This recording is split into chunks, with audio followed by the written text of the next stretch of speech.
Hey everyone! Welcome to the first episode of the year. Happy New Year, everyone! This is transformation time. I want to thank everyone for coming on and watching. We're going to have our guest speaker, Sarah Heder, on. And so I'm so excited. She should be coming on in a couple minutes. Let's see if she's here yet. Not yet. So transformation time, for anyone that's new, it is about personal development. So we're basically going to be talking to Sarah about her personal development journey. And so I'm so excited. Oh, she's here. I'm so excited to have her on. Let's see if we can get her on.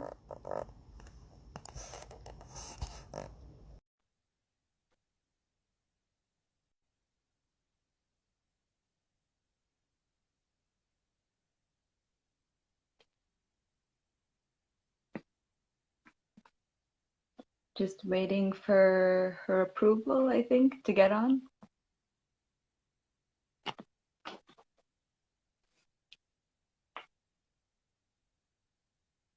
But yeah, so this transformation time is just to talk about people's personal development journeys, how they've gone to where they are, which I think it's a lot of fun to know people's journeys. Uh, and Sarah, I see you on. I'm not sure if you see my request. I've sent the request to add you to my live.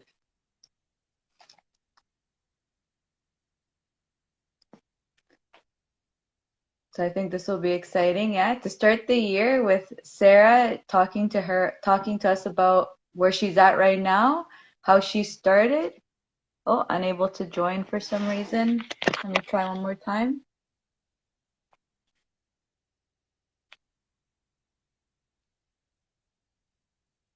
Just sent it again, Sarah, if you can try. Hey, Thank you. I'm cut off halfway here. of Let me try to course. Yeah, on. It's so awesome to have you on and to start off the year with you. I think it'll be awesome to hear your story. thank you. I'm so excited. Thank you so much for having me. It's been a good start to the new year, I guess. How was your new year so far? Good, good. It's things are starting to ramp up. And actually, I don't know if it was the Yeah. same for you, but December seems to be for some reason like tons of stuff going on. So I'm super busy. So busy. We close so many deals. Like normally, December is a little bit of a time for us to like wind down, let the team take a little break. But this year, yeah, we were as busy as ever. Yeah, this December was kind of nuts for me too. I was just so surprised. Like that, like you do. You normally you feel like time to wind down, like a good 2 weeks Yeah. to relax, and like that just Nope. really didn't happen. Absolutely. Yeah. So thank you for coming on. And Thank you. so this is about your personal development journey. So I guess to Yeah, give the viewers a perspective, let's talk about where you're at right now in your real sure. estate entrepreneur journey. Like, what are like how many assets you have? Like, what's your capital like? Whatever you'd like to share. Sure. Yeah, no, I think this is so great. I love painting the journey for people so they can like really see what's possible. Because when I tell you guys what's going on now, you'll never believe like where we came from. So today we own over 85 doors. So we own close to 40 actual multifamily buildings. We flipped 15 properties, well, flipped and wholesaled 15 properties last year. And yeah, I mean, I've been out of my corporate job for 2 years now. So I've been full time in my real estate portfolio for about 2 years. Yeah. That's amazing. That must have been so exciting to give that resignation, right? And Oh, just like, I'm my own boss. totally. And it was pretty funny because it was one of those situations where the company was actually restructuring and they were debating pulling me back on again in like a different role, but it would have been like less pay. And at that point, I just thought like, this is a sign from God. Like I need to just like get out of here. He wants me to go. So it was a good decision. That's awesome. So Yeah. now that's where you're at now. So now, what got you even into thinking about real estate? Like, what was that pivotal point that was just like, I need to buy something? or I need to figure this out? Like, what is this real estate, stuff? What was it for you? So for me, I call myself like the accidental real estate investor because I'm like a lot of people and I will give credit, like I'm a millennial, but the generation coming up like after me, I have to say like I have like 20-year-old kids reaching out to me being like, all right, Sarah, like what do I need to do to buy property? I was like, I wish I had been in that headspace when I was 20. Um, I was never really like interested in real estate. Like I was an athlete for many years. I was like that type of person where like, and because people laugh about this, when you're an athlete, everything's sponsored. I had never had to pay for housing, transportation, travel, all of that had been covered for me almost my entire life.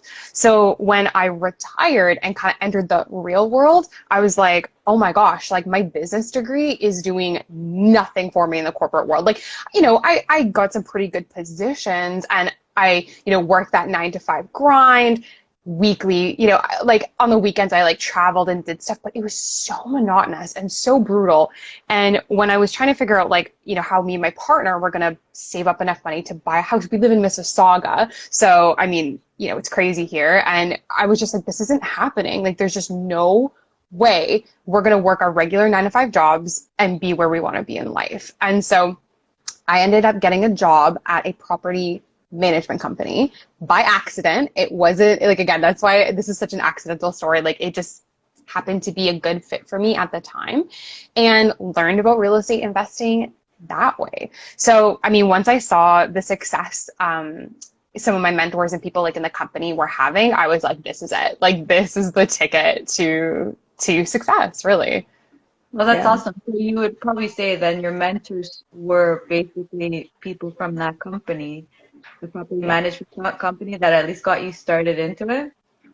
Exactly. Yeah. They were like the type of because I didn't know this at the time. Like I thought it was just a property management company, but they do what I do. So like it was like their own in-house property management company to manage their portfolio of like large apartment buildings. So they were like co-owners. And so that's how I got introduced to this whole idea of joint ventures in the first place. Because I mean, property management's one thing. I think it's a good toe into the industry to learn.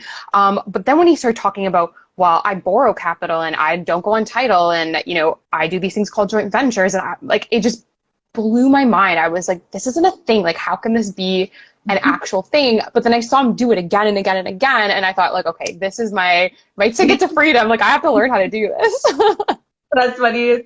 And it's really funny, yeah, because a lot of real estate investing, when you take it on as a business, it isn't very well known. And a lot of people find it to be like, are you sure this is legit or this is real or are you allowed to do these kind of things? 'Cause it's just Yeah. not really talked about. And then it's because it's not talked about, people don't know about it and it's a scary world to be in, I guess, right? Like when you don't know, right? Fear is always what stop us from moving forward in anything, right? Yeah. So it's so No, true. it's so true. Yeah. And I, even in the beginning, like it took me a really long time to understand exactly like what a joint venture meant. And even once I understood the particulars of the mechanics of how it worked, I didn't understand what I was supposed to do. Like, I'm like, why would a partner, like, I'll never forget, we were going to a family function. I was trying to pitch this to my life partner, Justin. And I said, no, no, no, I don't put down any money and I'm going to get 50% of the equity. And he was like arguing with me in the car. He was so mad. He's like, that's insane. He's like, no one's going to do that. It's so risky. Like, why would you do that? Like, he was so upset that I wanted to try to do this. And then eventually down the road when he like understood it, he's like, oh, okay, that's a good like strategy. But it took me a really long time to get over my own insecurities about feeling not worthy, I guess, of investors loaning me money when I wasn't putting anything in the deal myself. Yeah, totally. That's so true. Because it's funny that you said that about your life partner. Because my husband was the same thing, and my husband does renovations. So I'm talking to him in the sense of like burrs and flips. I'm like, we need to do this. We be active partners. And he's Yeah. like, people are gonna give me 50% for the work, and he's like, what are you talking about? He's like, I have customers all the time paying me. Why would anyone want to pay me more money? And I'm just like, it's just kind of so funny to be like, no, you gotta understand like the demographic and who you're talking to Yeah. and like what they're getting out of it, yeah. So I totally understand how you feel in that sense. It's like so Yeah. funny because people are just like, are you crazy? My friends and family finally have come around after like 3 years of me doing this. But in the beginning, I think secretly they all thought I was nuts because it seems almost like too good to be true. Like you were saying, people are like, well, is this legal? Like, are you even allowed to do this? All this kind of stuff. And like when you actually dig into it, you realize like more or less, it's just like a profit sharing partnership. That's all it is. How that looks, how it plays out, who brings what, who holds the mortgage, whatever. That doesn't, you can change it up, mix it up on different deals and everything. But at the end of the day, it's really all you're doing. You both are bringing something of value to the table, sharing in the profits, and that's it. There's nothing illegal about that. Yeah. Yeah. And it's just, again, it's the fear of the distance because you're not used Yeah. to it. It's like that fear of like, this can't be right because I've never heard of it, and it's just Right. like, to be honest, like, I'm sure there's a lot of things that a lot of people have never heard of. Sure. Absolutely. And it does on the surface seem too good to be true in a way. It's like, well, you can just kind of own unlimited resources, unlimited assets with your partners. And I mean, I preach that and people think I'm nuts. She has to have some sort of like scam going on in the background. But I think what people don't understand too is that on the surface, yes, it is phenomenal. It's infinite returns on your effort, but the amount of time invested, I think, is what people fail to forget. That like as the working partner, we're responsible for everything, rain or shine, 24/7, without fail. So it's a lot of work.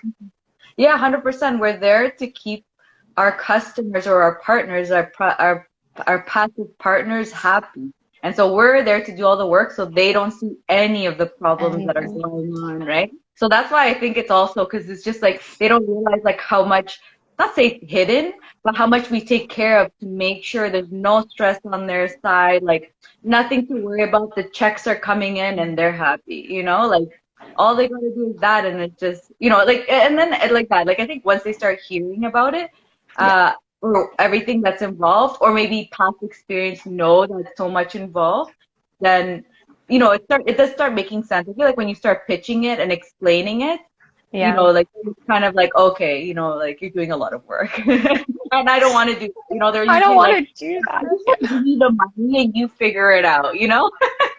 Yeah. Most of my investors, like, I think people think that finding money is really hard. And if you find the right people to talk to, it's actually really easy. Like, my best JVs, like, are just like, thank you, Sarah. Thank you. Like, we love all the work you do. Keep doing it. I don't want to hear anything about the property. I don't care what's going on. Thank you for taking care of all of this stuff. And they're just so actually grateful. Like, they're more than happy to give me 50% because they've got busy lives, busy families, they've got vacation homes. Like, they're usually of a different class of individual that has like a really busy, happy, full life that they don't intend on changing. They don't want to be driving out to Niagara Falls on the weekend to deal with tenant issues. And to your point, I mean, my investors, it's like the same thing. Like a couple of weeks ago, we had a staircase collapse on the exterior of our property in the snow, which was crazy. But it was like a small repair and my property manager handled it. And to this day, my JV doesn't even know about it because it wasn't anything like worth bothering him. So behind the scenes, yeah, like, I mean, he gets to just blissfully live in a happy little world, collect the rent checks, and we're dealing with all this crazy stuff happening in the background. Totally, totally. So now let's go back to, because we kind of got a little diverted. So back to Yeah, no. I'm sorry. So what would you say were the skills that you had or that were easy to you that you felt helped you get onto the path of being an entrepreneur and a real estate investor? That's a great question because I think that's definitely something like people feel like it's the skills that are super important, but I think it is our inherent personality traits too that also have a lot to do with like the level of success that we have.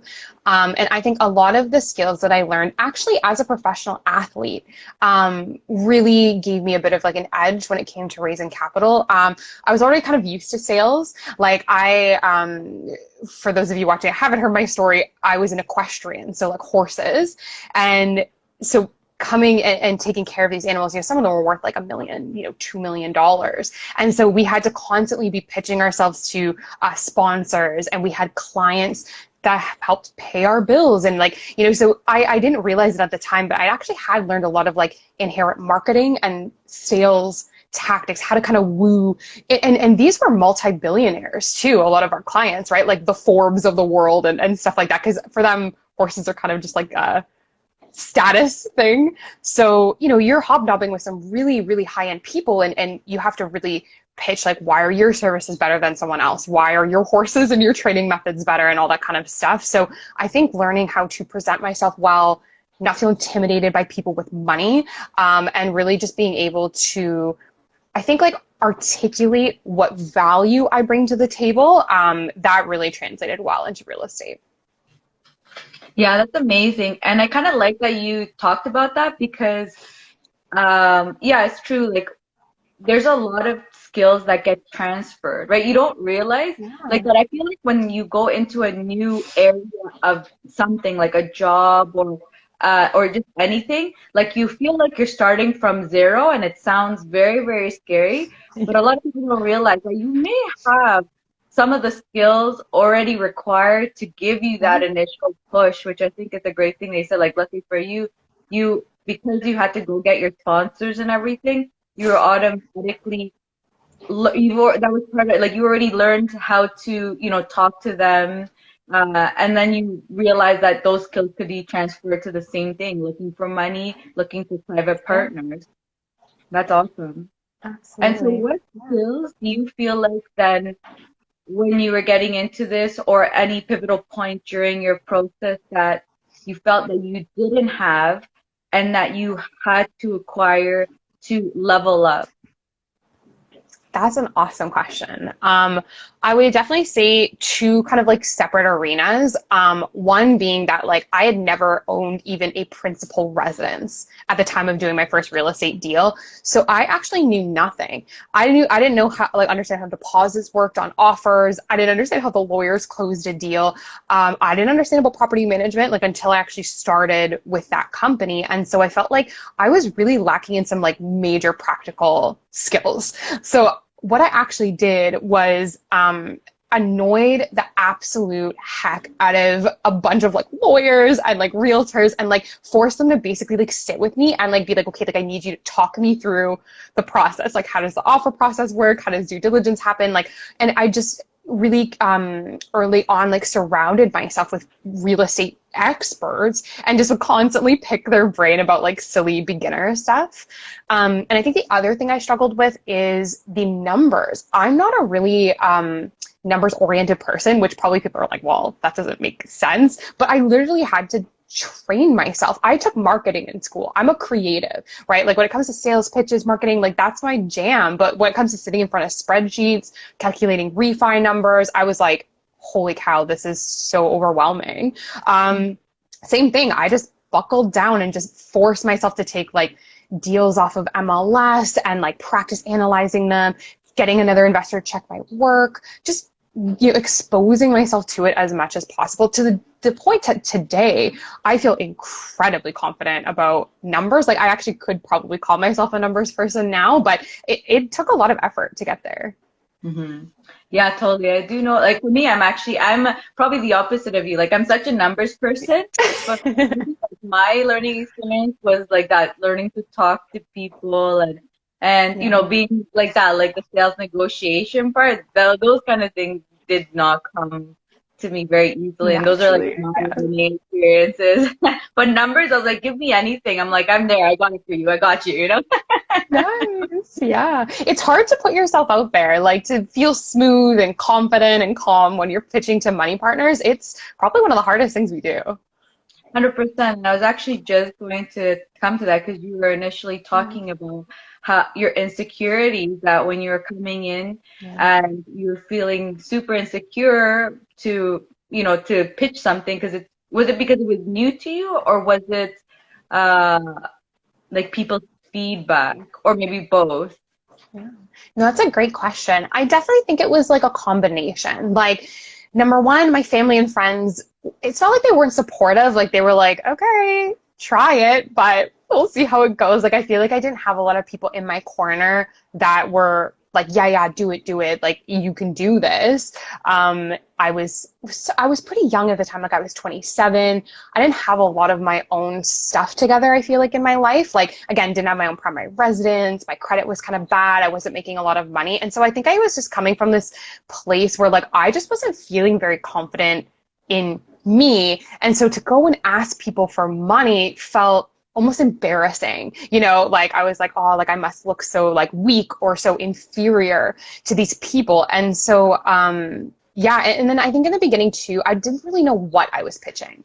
Like, I thought you just went to somebody and just tried to get them to like give you money. Like, I didn't understand the idea of like pro formas and like deal packages and like trying to like sell them on like the experience. Whereas like nowadays I'm a little more like tailored in to like what I tell them and stuff like that. But I think I was just, yeah, really like insecure that I didn't have a lot of, myself personally, just feeling inferior to them, and then not having a clear idea of what I was pitching them at the time. So I got a lot of no's, and it was a little discouraging. Yeah, totally. The nose can totally like Oh, hit hard, right? Like you so just hard. slow down. But then, Yeah, and then, to be honest, what makes someone an entrepreneur is the drive to continue and be like, fine, they going. said no. Why did they say no? How do Yeah. I improve this? And get over, I feel like getting over that someone said no and going on to the next person, or even going back to them. I feel like even if you go back to them, that's super scary, because you're just like, now I've like, now they see me like this and I have to get back up here, So it's just like so Yeah. many mind struggles, I feel like, when you're first starting off. So many doubts, and you're so scared of like making a mistake. Like, did I analyze this property right? Am I doing the right things? Am I going to do the renovation okay? I mean, there was a lot of fears, yeah, going on when I first started my portfolio, for sure. So what was your very first project that you did? I was super, super fortunate to start out small. Like, not that every investor should start super small. I think it really depends on what skills and comfort level you're coming in with. For me, having never purchased a property before, I didn't even have to purchase my first one. I basically earned sweat equity in this student rental in Brantford. He basically traded me equity to manage his portfolio. So he started off with one small, it was just like a single family, like 5-bed rental or something. And I think he gave me like $20,000 of equity or something, like just really small to start, like see how it went. And to this day, I call him like my angel investor, because he funded my first flip, 100% loan to value, gave me a bunch more deals down the road, and he's still one of my best like money lenders today. So, Well, that's awesome. You still have them, which is very, very good. yeah. So you did a flip, and your first one was a tenanted one, or was the flip? It was a tenanted one to start, and then just shortly after, we decided to do a flip. Didn't turn out so great, but it was a good learning experience. What did you learn? The flip didn't turn out great. What did you learn from it? I look back at that property now and just, I'm so grateful that I did it. Like, because number one, we didn't lose money. So first off, I've heard horror stories of people actually doing flips and like losing a ton of money. It's just our profit was so low. We were just kind of like upset at like the amount of effort we put into it to make, I think we made like, it was going to be like $15,000 or something like that. Like, we were like, after taxes, it would have been like nothing. So we were just devastated. But I learned so much. Like, it was my first deal I had ever purchased with private money. So I got to learn about like private mortgages. I also I think that was my crash course in construction. So I do a ton of burrs now, massive reno projects, but back then that was the first reno I had ever overseen. And I made the mistake of just hiring like the cheapest guy to do everything, and they screwed up. They went over time. They made so many mistakes. We had to go back and correct. We ran over budget. We ran over timeline. That was definitely a super, super good eye-opening experience for me to actually understand what things cost, that you have to factor in holding costs and carrying costs when it comes to flips. You think, oh, it's just 25K in and a 50K profit. You're forgetting about legal fees and realtor fees and paying off that private loan. And someone has to pay the utilities in the meantime. So we made all those beginner mistakes on this one. But thank God, we got out of it still ahead. And from there, I made sure I never made like those same mistakes again. And you know what? I feel like those type of learning experiences, even like I feel like even for the people who do lose money, they probably even learn even much more because you really feel it. But I feel like these kind of problems that come up are so pivotal to our careers, I feel like. Because if you know how to survive it and you realize like, okay, I like that, I'm not gonna make these mistakes, it's just it pushes you so much faster forward, I feel like. Oh, totally. Because, after that, I felt like it kind of was like a wake up call. It made me way more serious about my portfolio that, hey, like it is possible to lose money. Like real estate is not just you win just because you're in the market kind of thing. I think people get a little bit overconfident in Ontario's market in particular. And I buckled down. I said, okay, like clearly my power team isn't strong enough. I need to go find better contractors. I need to find better brokers. I need to find better like everything. And my second deal, I think I did a 5-plex for my third deal or something like that. And it was like, I could finally feel all the pieces like start to click together, had the power team, had the capital, had the stuff going on. And it was a really smooth transaction. And it was like, okay, like I get it now. Like everything's starting to kind of come into place. That's awesome. Yeah, and it's like that, like, because I feel like the first like that, if you kind of fall hard at the beginning, it's kind of a good thing because if you're able to bounce back, which is, I mean, that's the definition I feel like of an entrepreneur, like keep on going, like you just learn from your mistakes and keep on going. That I feel like you probably move much faster than others because you've made those dire mistakes and you're just like, that's never happening again. Yeah, losing money sucks. Like it's the best push, or even if it just like it's a burr where like your refi doesn't come back what you hoped for and all that stuff. Because I mean, I feel like I'm at the point where lots of investors reach out to me after a mistake has been made. Like I get DMs every day like, Sarah, I'm in trouble. Like I can't get this financing, or this burr didn't come back, or we're having problems with this renovation. And it's just lack of I think lack of a good team, like lack of good education, and surrounding yourself with the right people. Like it's not a solo sport. You shouldn't have to be doing it alone, and you shouldn't be making these decisions by yourself. Your contractor should be a good advisor to you. Your appraiser should be a good source of, guidance. And I feel like that's part of my success is that I was so young and so inexperienced. I leaned heavily on my team and they really navigated me through some of the dark spots. So yeah. Yeah, definitely having the team is so crucial and finding the right fit in so many different ways is so important because fine, they may, for example, be amazing at their job, but if like the communication skills or the personality skills just don't match together, it still won't work out. It's just like you need all around, like just make sure that everyone fits, like everyone, the team meshes well together.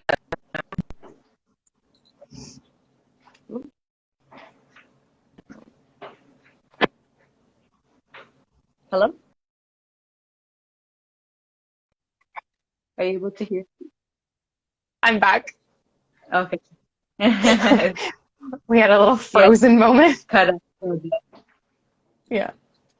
But yeah, I was just saying that the power team is so important to just So important. make sure that you mesh very well. And I feel like something that people also don't realize, and you tell me what you think, is that people think that it's very quick and easy to find a power team, and that even in itself takes, I feel like, time, like even a year or two, because you're kind of like, okay, like maybe my realtor wasn't as good as I thought. I need to add a different one. We just didn't really mesh well.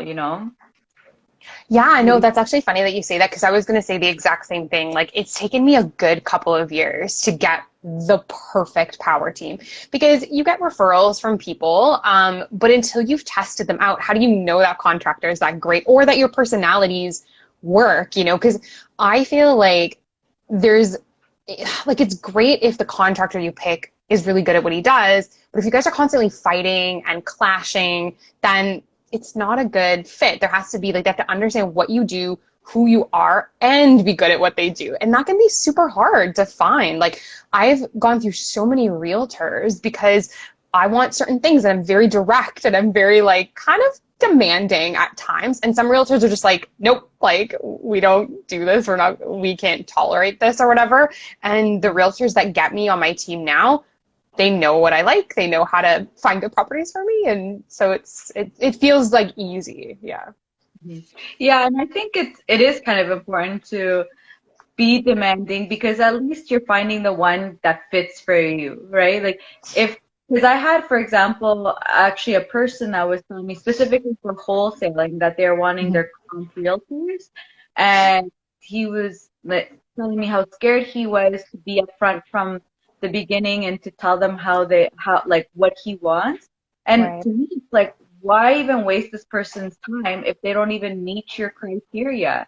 It's like, Yeah. I'm like, for me, it's like right up front. I'm like, these are all the things that I look for. This is what I need from you. Is this something that you can provide me? If not, okay, perfect. We're not wasting anyone's time. Next person. You know, I feel like if anything, I feel like it's worse the other way around. It's like as if you're leading that person in Yeah. your power team on, and then getting all this work done and it doesn't work out because, you know, you got to kick them out of the team because they didn't do what you wanted or what you needed. Yeah. And that's such a good point because I think too, a really good skill that I had to learn was number one, to your point, being more assertive with the professionals in my life, telling them, hey, like this is what I need. And if you can't meet that, sorry, it's not going to work. And two, knowing the right questions to ask my power team. You know, I think in the beginning, sometimes we don't know what we want because we're so new, but moving on, once I really started to understand like what I needed from them, then it was easy because I can say, okay, hey, I really need you to focus on this, or I really need a property manager that can handle that. And I had professionals that were like, nope, sorry, we don't do that, but it's way better to figure that out before you get into a deal together.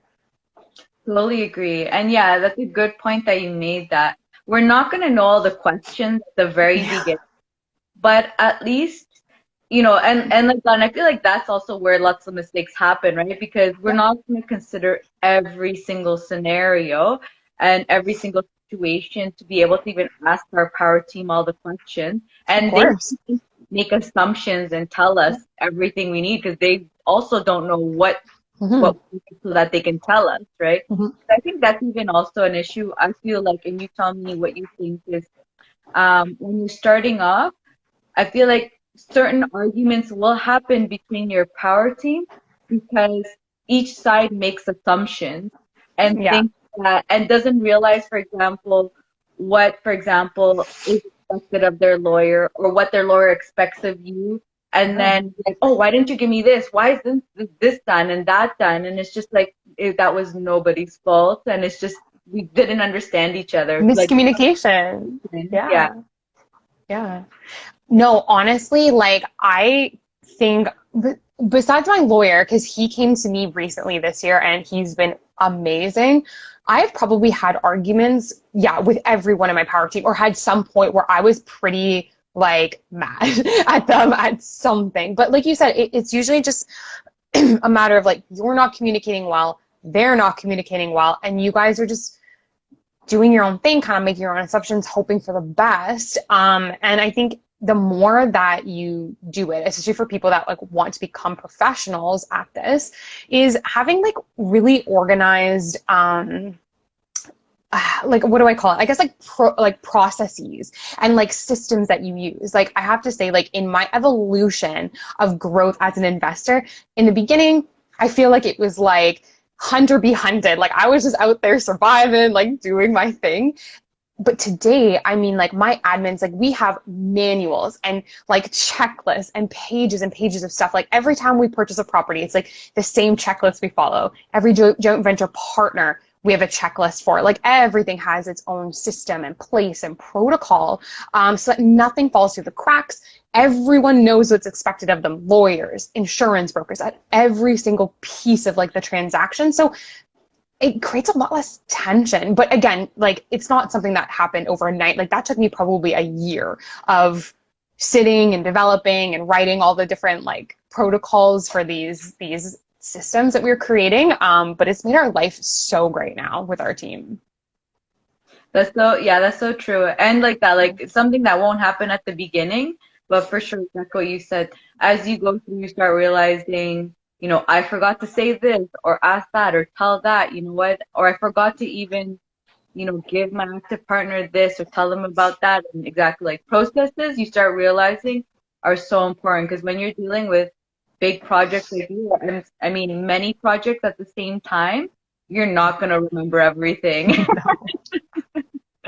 I forget insurance every time. It'll be 2 days before closing, and I'm just like, we have to get insurance for this property every time.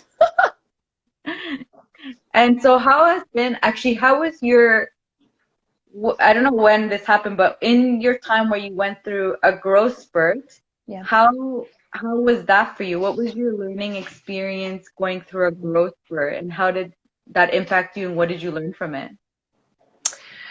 That is a great question. And I have to say that, like, I think this is what defines a hobby investor from a pro is how you decide to navigate through when you have multiple projects on the go at once. Like, 'cause in the beginning, it was simple enough. I got to focus all my attention on one property at a time. So I did them perfect. I always had the insurance. I always had the, mortgage documents. Like I was very on top of everything to do with each property because it was just, one as you go. Then I scaled up very quickly in a very short period of time where we close almost like 2 multifamily deals a month now. And when I initially scaled up, I remember at one point we had like 3 or 4 projects on the go at the same time, and I was forgetting everything. I remember just feeling like so overwhelmed and so stressed. And I was like, how do other investors do this? Like, I know there's other investors that like have this many projects. What's going on? And I think it was that stress and overwhelm, like it could have gone one of 2 ways. Either I was going to just crack under the pressure and just say, nope, I don't want to do this anymore, or really slow down the rate at which we were growing. But instead, I was like, okay, let's take a pause. Let's figure out where we're failing and what are like the top 3 things we need to do to like navigate this better next time. And that involved, at least for me personally, hiring a full-time admin. It involved starting the creation of these manuals and procedures and all that stuff, and outsourcing more. I used to try to do a lot of it myself. So I started outsourcing more property management. I started to use general contractors instead of managing my construction. Like it was more expensive. It was a conscious choice I had to make, but it was either make some of these tough calls or just get so swamped. Like I'd probably still be like losing like my hair. Like, I don't know, So yeah, I mean, I think definitely when it comes to those growth spurts, how you navigate them and learn to systemize and automate, that's going to really determine how successfully you move forward from there. And delegate, like you said. Oh, delegate, yes. Just you have to. Like at some point, you have to trust other people to take care of your portfolio. And most people are like, it's my money. I don't like property managers. We've all heard horrifying stories. What I did is I took on a newer property management company, trained them and absorbed them, and basically they managed like my entire portfolio now. And I still get a lot of control and a lot of say, I guess, in what happens on a day-to-day, but I don't hear about any of the crap that goes on like in the background, and they just gotta handle it. That's awesome. Yeah. So that's interesting. So you were talking about your property management team that to get over that fear of outsourcing, you just trained them. So what about the other fears of outsourcing others? Was that the same? Like, was that the same process? You trained them, and is that what helped you get over that fear of like releasing those responsibilities to someone else? Definitely. I kind of made the decision that I wanted to start everything sort of like in-house and then like expand from there, because at least I could then control, the procedures and the processes and everything going on.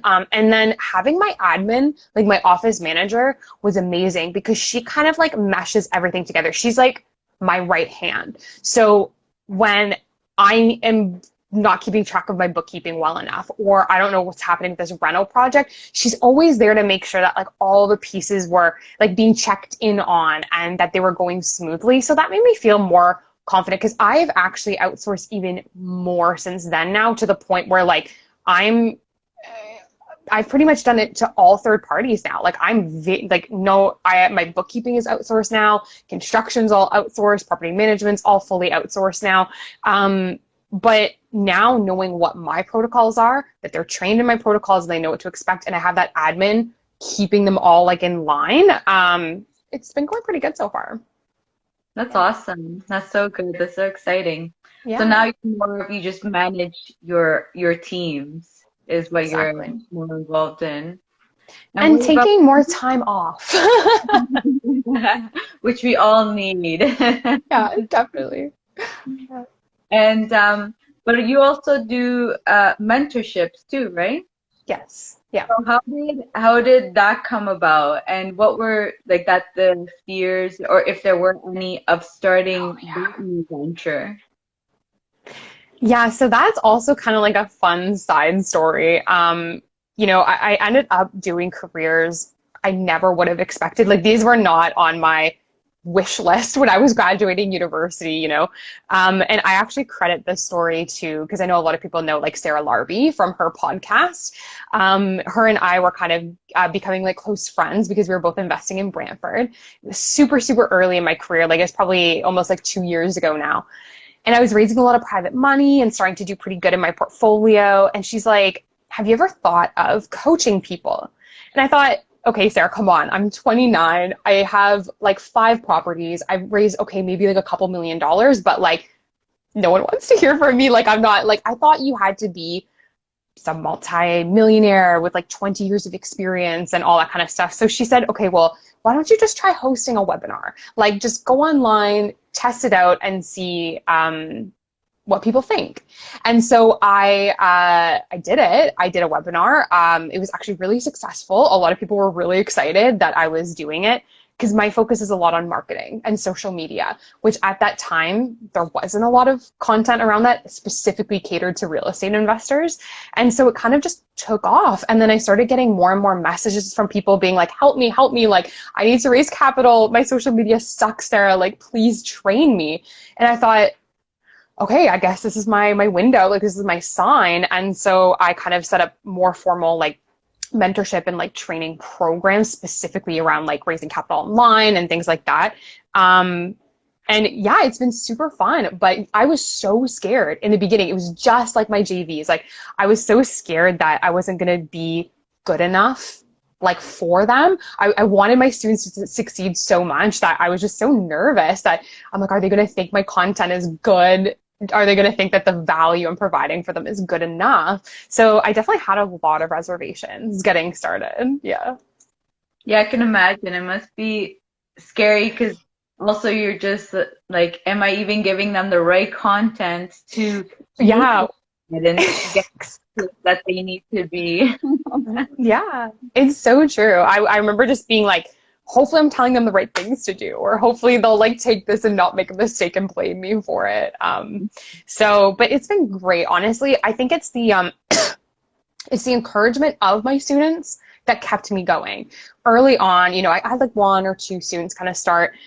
And I remember them just telling me, like, Sarah, we're so grateful that like we know you're busy and like you're taking time to educate us, to show us your systems, to like help us grow. Like, thank you so much for your time. And it was just those like heartfelt words that made me feel like I'm okay, like I'm actually making a difference. This is so great. And as I've been doing this, yeah, that keeps me going. Like, just getting those positive messages. I do a lot of like free webinars and trainings, and I'll just get so many messages from people, being so thankful that I'm just taking time out of my day to give them education. And I think back, to when I first got started, and my mentors helped me for free. And it was life-changing. Like without them, I would not be where I am today. So it feels good to kind of like pay that forward and really, yeah, just try to help. I think like everyone should be able to have financial freedom and get out of their job if they don't like it. 100%. Yeah, I think it becomes almost a mission, no? It's just kind of like you just want to help Yeah. everyone. It's just like, how do more people not know about this? Everyone needs to know. That's how I feel like a herald. Like I'm like, everyone should know how to invest in real estate, especially without your own money, you know? Because it's such a tipping point. Like the average Canadian, you know, like my parents, I grew up in a steel town, tiny, tiny little town up north. And we were definitely like probably at the poverty line, like growing up for most of my life. And I think back and I'm like, you know what? There was no way like my parents would have pulled themselves up without like some of the smart like investment choices that they made. And I'm like, I just keep thinking that like if more Canadians knew how to invest their RSPs, how to buy rentals, you know, that we could literally like improve the entire like economy of the country. Mm-hmm. Yeah, completely. That's so true. So you're saying, you're saying that your family was close to the poverty line, but isn't Yeah. to be an athlete quite like expensive, especially Yeah. especially like in what you were doing? Because actually, like the horse and the maintenance, that's quite pricey, no? So this is something crazy. And actually another cool part of my story.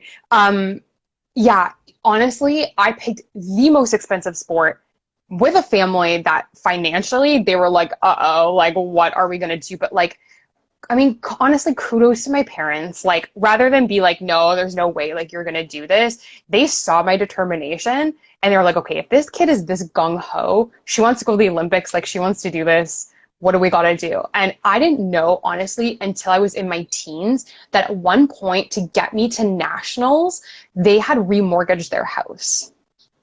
Like Oh, wild, you know? Yeah, like they honestly gave me so many incredible opportunities. Like because they wanted me I had to basically upgrade my horse at that time because I'd qualified to kind of be on like the provincial like national leagues.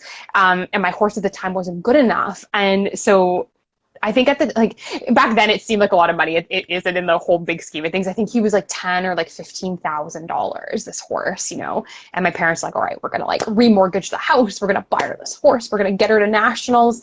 And what ended up happening was I was good enough and put in a lot of effort that like with like lessons and stuff that I was what was called a working student, where I literally worked for free in exchange for housing, opportunities to ride, and a lot of my expenses paid for. So that's kind of how I worked my way up, was just like I had to work for it the whole time, essentially.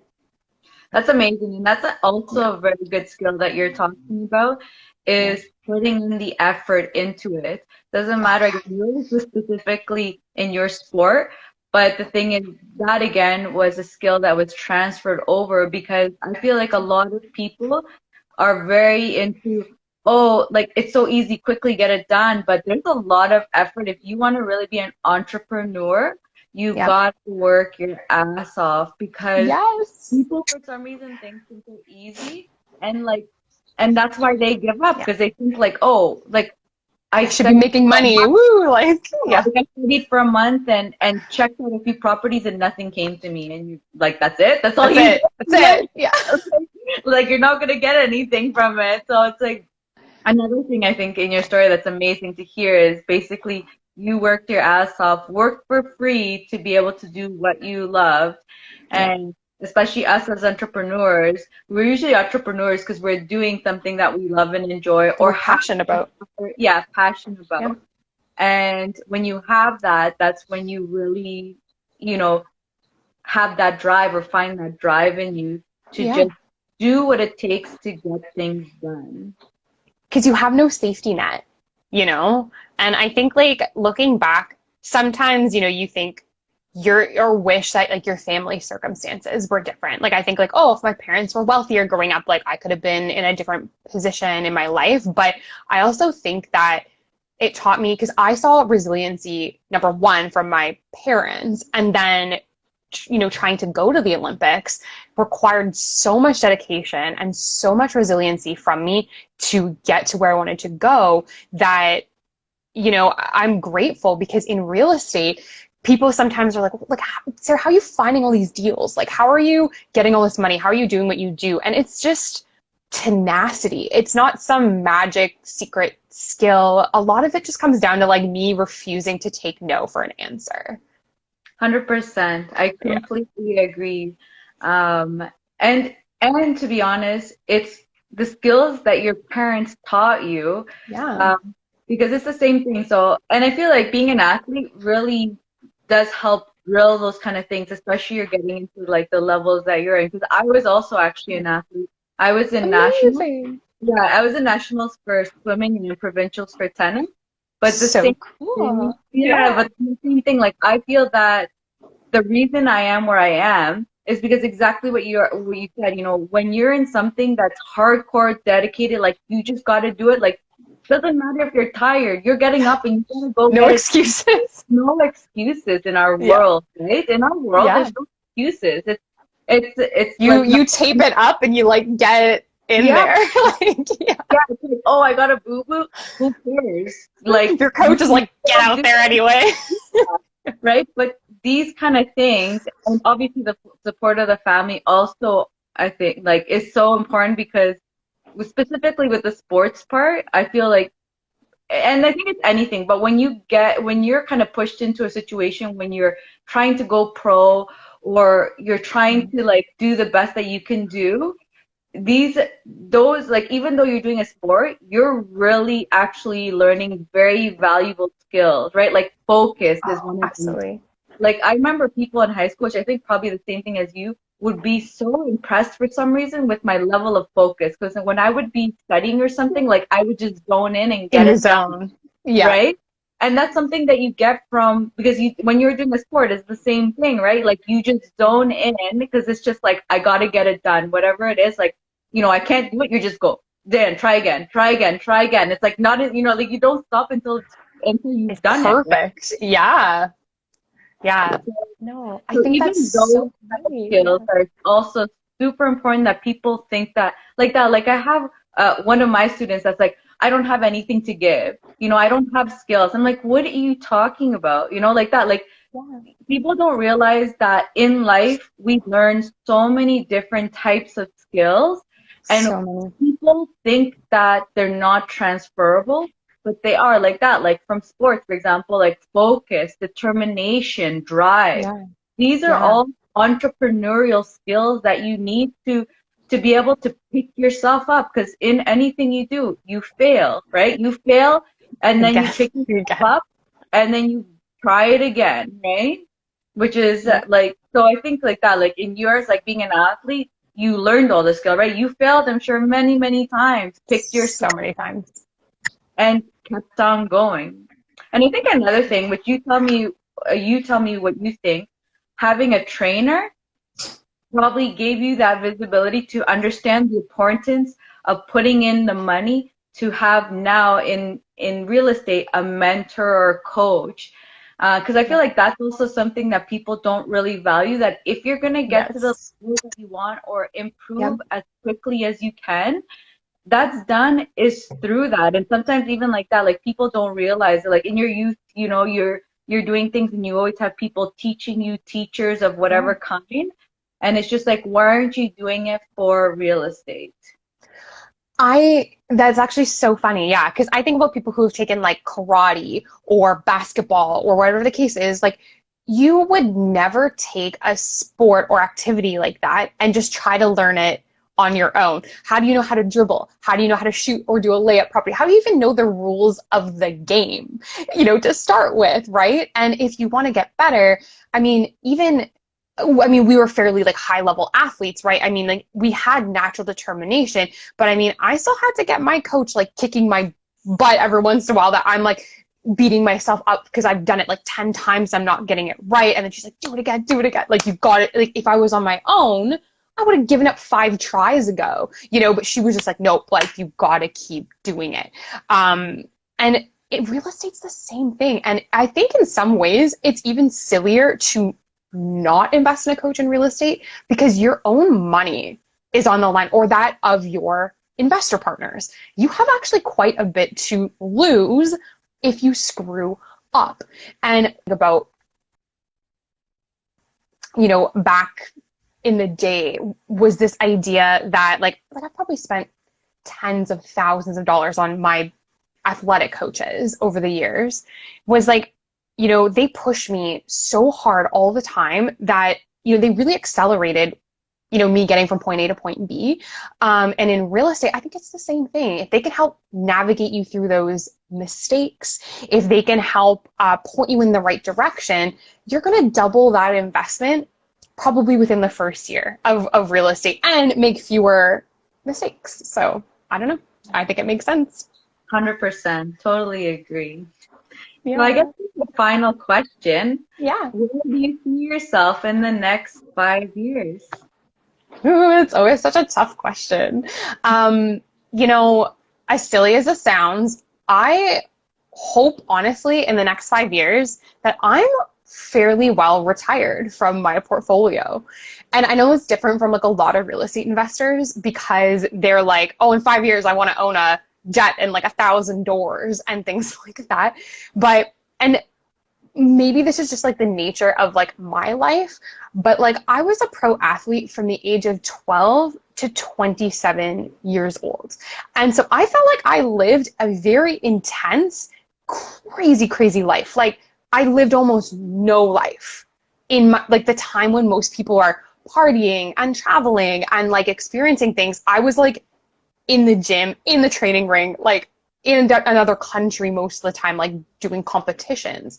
So for me, when like the whole thing about me getting into real estate was like, I want financial freedom. And like when I say freedom, I mean freedom. Like I want to just be able to sit on my couch all day if I wanted to and like never work again if I did not have to. So we structured my portfolio with the sense of, okay, like how many doors, how many properties gets me to my magic number where I'm just literally financially free. And in 5 years, I'm hoping to kind of phase into the next part of my life. We're hoping to have kids by then.